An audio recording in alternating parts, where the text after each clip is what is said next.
नमस्कार, म जीवनजी शर्मा। यहाँहरू सबैलाई मेरो युट्युब च्यानलमा स्वागत गर्न चाहन्छु। गत एपिसोडमा मैले उपजाति छन्दको बारेमा छोटो परिचर्चा गरेको थिएँ। आज श्रगधरा छन्दको विषयमा परिचर्चा लिएर आएको छु। श्रगधरा छन्द 21 अक्षरीय वार्णिक छन्द हो। श्रग भनेको माला र धरा भनेको धारण गर्नु अथवा लगाउनु भन्ने बुझिन्छ। लामा छन्दहरूमध्ये यो श्रगधरा एउटा लामो छन्द हो। यसमा कविले लामो विषयवस्तुको वर्णन गरेको पाइन्छ। लामा लामा प्राकृतिक वर्णनहरू, नगरका वर्णनहरू, देश प्रदेशका वर्णनहरू, विश्वसँग सम्बन्धित वर्णनहरू यस छन्दमा गरेको पाइन्छ। विभिन्न जीव जन्तुहरूको वर्णन, पर्वत जङ्गल नदी नालाहरूको वर्णन, ठुला ठुला प्राकृतिक विपत्तिहरूको वर्णन, भयानक महामारीहरूको वर्णन, ओजस्विताको वर्णन, विभिन्न मनोरम दृश्यहरूको वर्णन धेरै जसो यसै छन्दमा गर्ने गरेको पाइन्छ। संस्कृत साहित्यमा स्तोत्र साहित्य लेख्न पनि यो छन्द प्रयोग गरेको पाइन्छ। यस छन्दलाई अद्भुत छन्दको रूपमा पनि चित्रित गरिन्छ। 8 अक्षरदेखि 21 अक्षरसम्मका सबै छन्दलाई अत्यन्त लोकप्रिय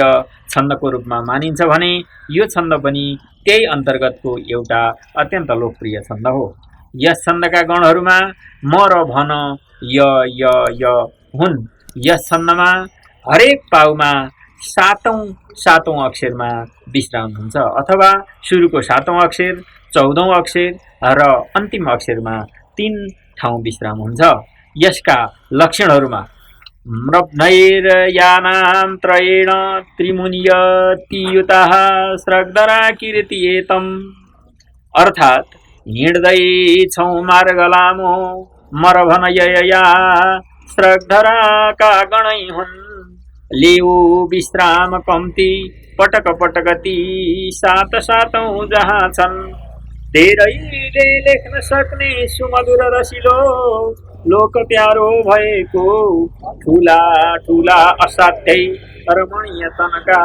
वन्दना भइरहेको। संस्कृतका नाटककारहरूले धेरै आफ्नो कृतिमा वन्दना लेख्न यो छन्द प्रयोग गरेको पाइन्छ। महाकवि कालिदासको आफ्नै नाट्यकृति अभिज्ञान शाकुन्तलमा प्रारम्भिक वन्दनामा यो छन्द प्रयोग गरेको पाइन्छ। महाकवि बाणभट्टले चण्डी शतक र सूर्य शतक यसै छन्दमा रचना गर्नुभएको छ भने कवि आनन्दवर्धनले देवी शतक पनि लेख्नु भएको छ। यता नेपाली भाषा साहित्य अन्तर्गत प्राथमिककालीन कवि पतञ्जलि गजर्यालको मच्छिन्द्र नाथको कथाबाट कविताका केही श्लोकहरू श्रगधरा छन्दमा लेखिएका छन्। माध्यमिककालीन कवि पहलमान सिंह सुवारको टिकदूत कविता यसै छन्दमा रचना गरिएको छ। अनि फेरि माध्यमिककालीन कवि देवीरण नेउपानेको अग्निवेश्य रामायण कविताका 39औं र 40औं श्लोकहरू पनि यसै छन्दमा रचना गरिएका छन्। कवि शिरोमणि लेखनाथ पौडेलको सत्य सन्देश कविता, राष्ट्रकवि माधव घिमिरेको राष्ट्र झण्डा कविता, कवि खोलाघरे साइदेको साना छन्दवाटिकाको भारिया भागवत कविता, हरिप्रसाद रिमालको मातृभूमि कविता सङ्ग्रहका 14वटा कविता यसै छन्दमा रचना गरिएका छन् भने मेरो आफ्नै अधम कविता सङ्ग्रहको मानवीय व्यवहार कविता लगायतका धेरै कविताहरू धेरै कविहरूले यो छन्द प्रयोग गरेको पाइन्छ। उदाहरणका लागि कवि शिरोमणि लेखनाथ पौडेलको सत्य सन्देश कविताबाट दोषी माता पिताका वचन गुरुजना देश निशेष दोषी, सत्यात्मा मित्र दोषी, गृह परिजनको चाल देखिन्छ दोषी, पत्नीको प्रेम दोषी, अमृतमय मिठा वेदका वाक्य दोषी, यो सारा सृष्टि दोषी, विधिवश छ भने आफ्नो दृष्टि दोषी। यति भन्दै यहाँहरूलाई म यो सैद्धान्तिक कक्षाबाट प्रयोगात्मक कक्षातिर प्रवेश गराउन चाहन्छु। पुनः यहाँहरूलाई म यो कक्षामा स्वागत गर्न चाहन्छु र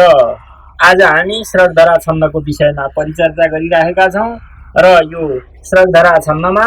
प्रयुक्त हुने सूत्र अनुसार प्रयुक्त हुने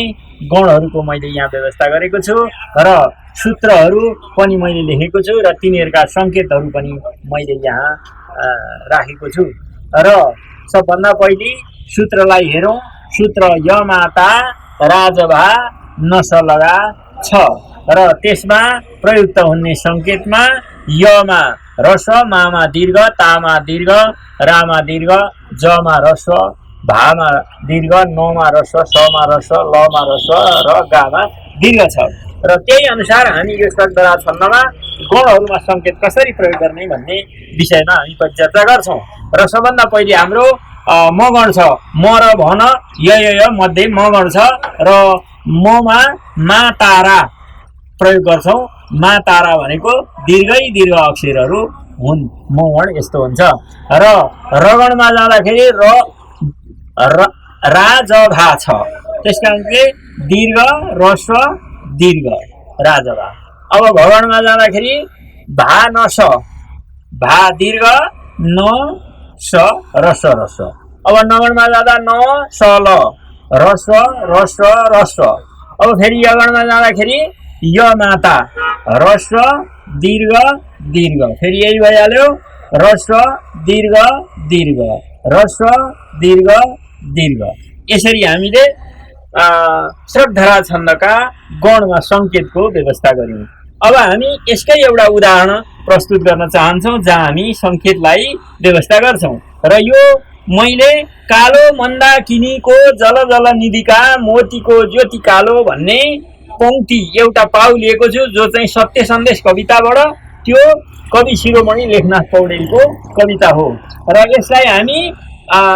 संकेतको व्यवस्था गरौं का दीर्घ अक्षर